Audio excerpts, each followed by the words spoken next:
A particle changes its behavior only when you look at it, not metaphorically, literally.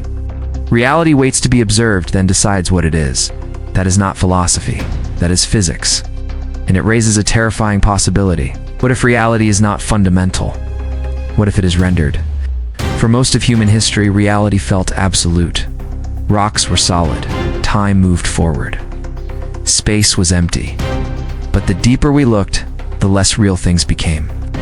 Atoms were mostly empty space. Particles existed as probabilities. Time bent, space curved. And at the smallest scale of existence, the universe behaves like code. This is the question scientists are now asking quietly. What if reality itself is a quantum simulation? What if the universe is not base reality? What if space, time, and matter are outputs of an underlying system? It's not a video game, something far stranger. A quantum simulation. It's one where reality only resolves when observed. One where information, not matter, is the foundation of existence. Quantum physics reveals something disturbing. Particles do not have definite properties until they are measured. Before observation, they exist as mathematical possibilities. Waves of probability. The observer effect: when you measure a quantum particle, its wave function collapses. Reality chooses an outcome. This looks eerily similar to rendering. As if the universe conserves resources until observation demands detail. Information, as the true currency physicists now describe reality in bits, not atoms. Information.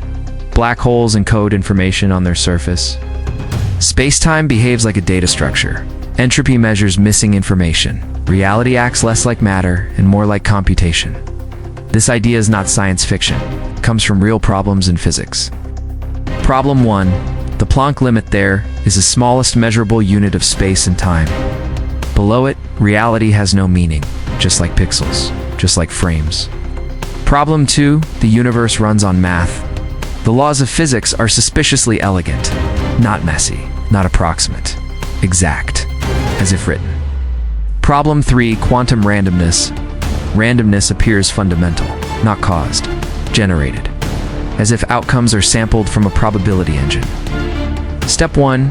Reality is probabilistic. By design, if reality is simulated, certainty is inefficient.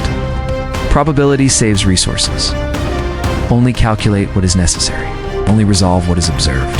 Step 2. Observers are essential. Consciousness becomes part of the system, not separate from reality, but required to finalize it. The universe doesn't exist for observers. It exists through them.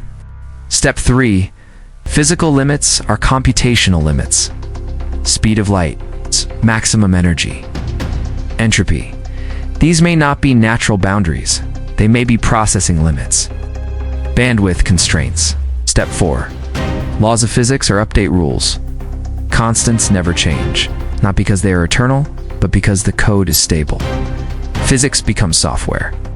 Step 5. Glitches become possible. Quantum tunneling. Virtual particles. Vacuum energy. Reality flickers. Tiny inconsistencies, like rounding errors. Quantum computers may be the first machines that think the same way reality operates. They don't calculate outcomes. They sample possibilities. They collapse probabilities into answers.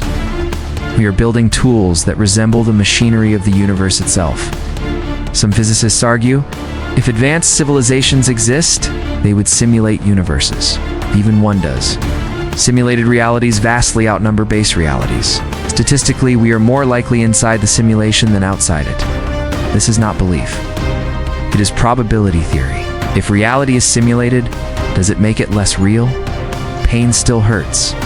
Love still matters. Choices still shape outcomes.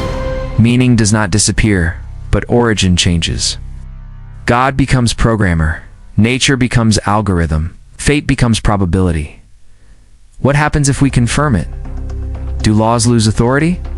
Does morality fracture? Does existence feel temporary? Or do we realize something deeper, that meaning is not granted by origin, but created by experience? In base reality, existence is fundamental.